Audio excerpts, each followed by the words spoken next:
Hey Kings fans, Carrlyn Bathe here. This season, CalHope is the exclusive helmet partner of the Los Angeles Kings, and they provide crucial mental health resources to the entire Los Angeles community. Today, we've got a conversation between two of our favorite Kings couples, Carrlyn Grundstrom and Wilma, and Marty Frks and Kennedy. We're going to talk about some of the pillars of CalHope and how this past year has been for them and their families. Take a listen and enjoy. Thank you so much for joining me, everyone. I'm going to start off here with a question about how you've kept in contact with your friends and family, because we've all weathered the storm of this past year together, but we've all been in different boats, really. So, Carl, let's start with you and Wilma. How have you both been staying connected with your families? Mostly doing with FaceTime, I would say. So that's pretty easy. It's a big time difference, but either early in the morning or late in the night. So that's when we have time to and be able to speak with them. So yeah. Yeah, I agree. That's how it is. Lots of FaceTime. Love to hear it. Sure. Yeah. Marty and Kennedy, something similar for you, I'm assuming. Lots of FaceTime. Yeah, lots of FaceTime. I think hockey's kind of unique in that we've probably been away from our families for years. So obviously the pandemic did kind of affect things in terms of visiting family or seeing them. But we had lots of practice, so lots of FaceTime. We were really lucky we got to go home to Canada this summer.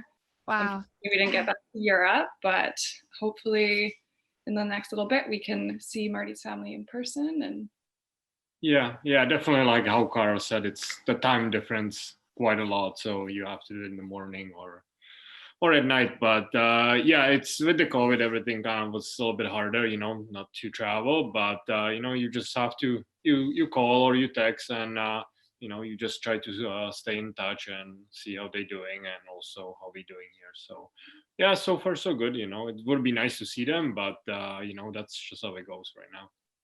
Looking at both of your couples here, who has handled quarantine the best? Carl, let's start with you and Wilma. Probably Wilma, I would say. Yeah, I think Yeah. so too. Yeah. Carl gets more restless Yeah. than I do.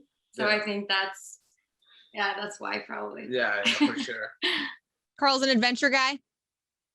I like to do stuff. I get real having a hard time sitting still for too long. But so yeah, I had to say Wilma for that for sure. There we go. Marty, Kennedy, what about you two? I think I'm more the one who wants to stay and then don't do anything. So I am the opposite. But we did find a way to explore a little bit and do some fun stuff as well. But yeah, I'm kind of more like a chill guy. I like the sofa. I think we're really fortunate to be in California, obviously, right now. There's so much to do outside, and just the fresh air and the sunshine has been a blessing. We think about that we could have kind of experienced the past year in a different climate, and I think that probably would have affected us more than we thought, or more than we experienced here. So I think we're lucky in that sense, and I think both of us did pretty well throughout the kind of quarantine.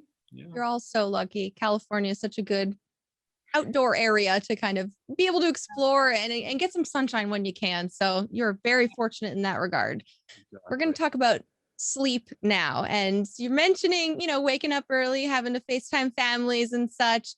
Who's the hardest to wake up? Is it, a sleeper inner till about noon, or are we waking up at 6 a.m? What's everyone's sleep schedules like? I'll start back again with Kennedy and Marty. Well, I'm a morning person. I can get up at 6, or I usually get up around 5:30. So I'm a really early person. I get the most energy in the morning, but I'm not at night at all. Like at night, I don't want too much talking, and I kind of am opposite. But yeah, definitely morning person. I am. Kat is not. Yeah, really I'm not a morning person. I feel like I maybe have better sleep habits, just in terms of I know how much sleep I want or need, and I really try and get that. Sometimes I can't believe on the lack of sleep that he can run on, but yeah, I'm not a morning person. He's a machine. Wait, are you waking up at 5:30 after even a game night too?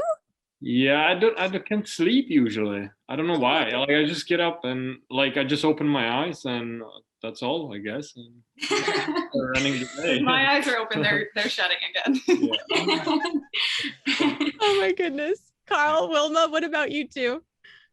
I would say that we were both morning persons. Like you probably like to sleep more than I do. Yeah. You have a hard time getting up, but like he can still get up at like 8 and not like be totally dead.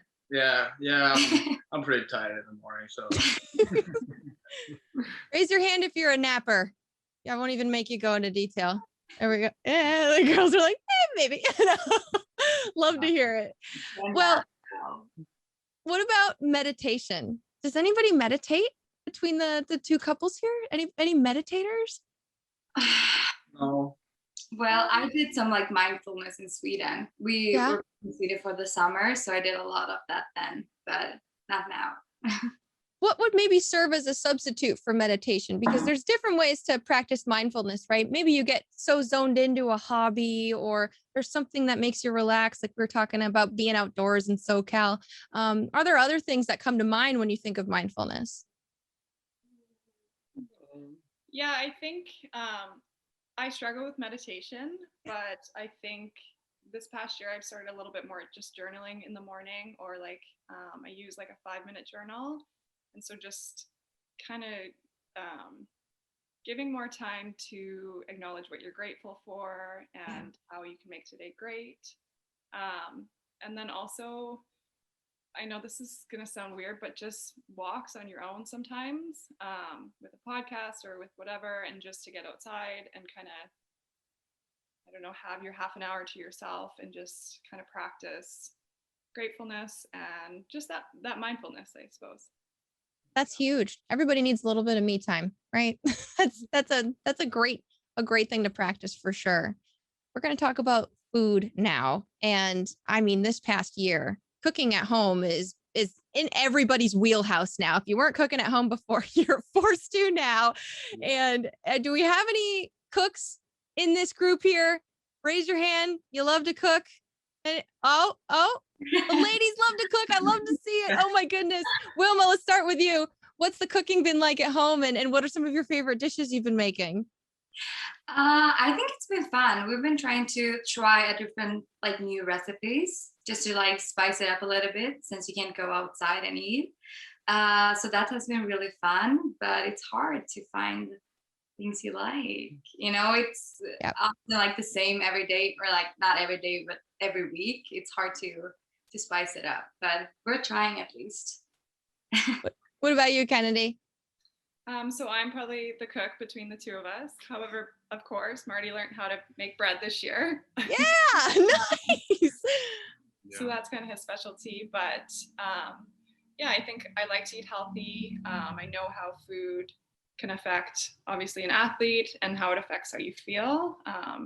And I also just really enjoy it. I find it calming. I find it fun to try new things. So yeah, I probably take on the biggest role of cooking. Marty, I can cook. I survive on cooking. Yeah. I mean, you're cooking bread. That's not easy at all. No, bread is actually really easy. It's really easy to do. Yeah, it's time consuming, but it takes a long time to get it. But like, yeah, it's pretty easy. How many days does it take to make a loaf of bread? That was like the hit thing at the start of quarantine. Everybody was making loaves of bread. Probably, well, you need to let it, I would say probably around 20 hours, just because you gotta go let it sit. Yeah. For like 16. And then you just bake it, and yeah, there's a couple of steps you have to do, but it's really simple. What if you wanted bread that day? You gotta go. I have wanted it that day, and you're out of luck. Yeah. My goodness. Yeah.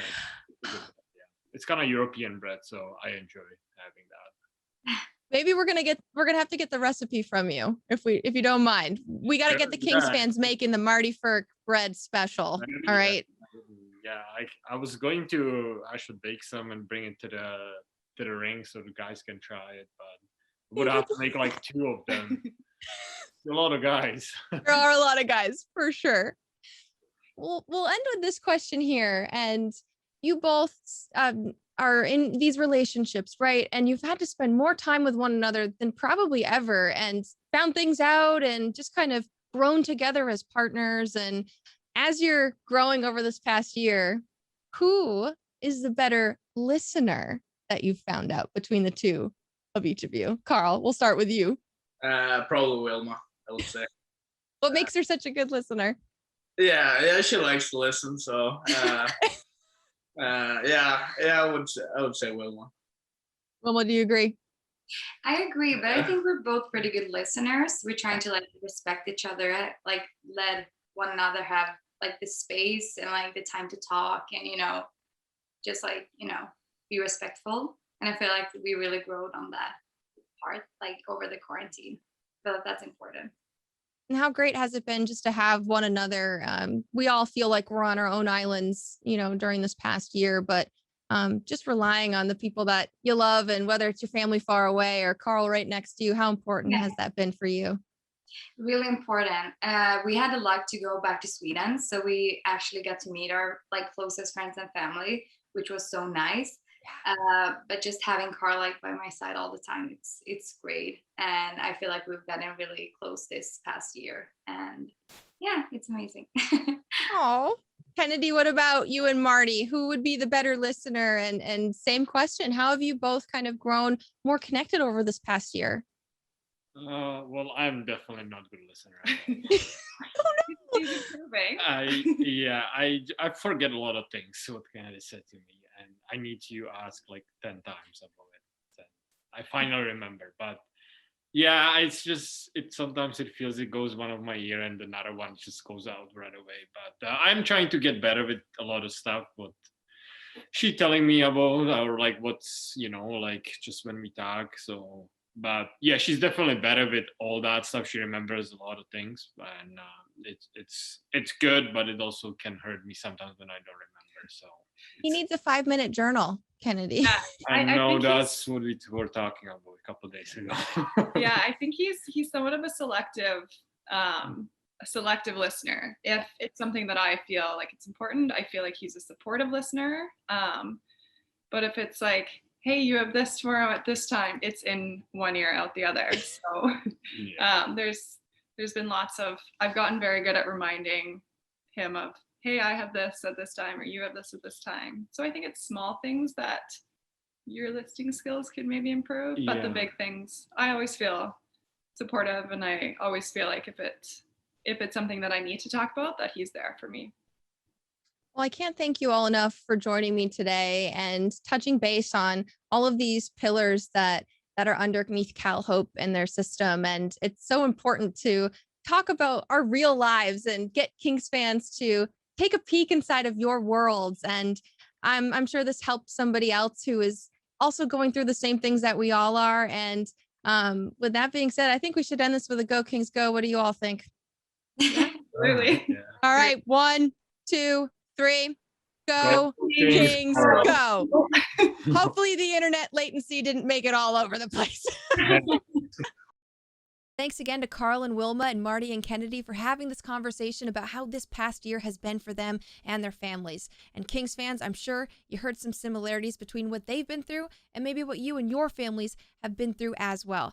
Thanks to CalHope for making this conversation possible. Please take advantage of all of their mental health resources over on their website at calhope.org. I'm Carrlyn Bathe. Stay safe, Kings fans, and we'll see you soon.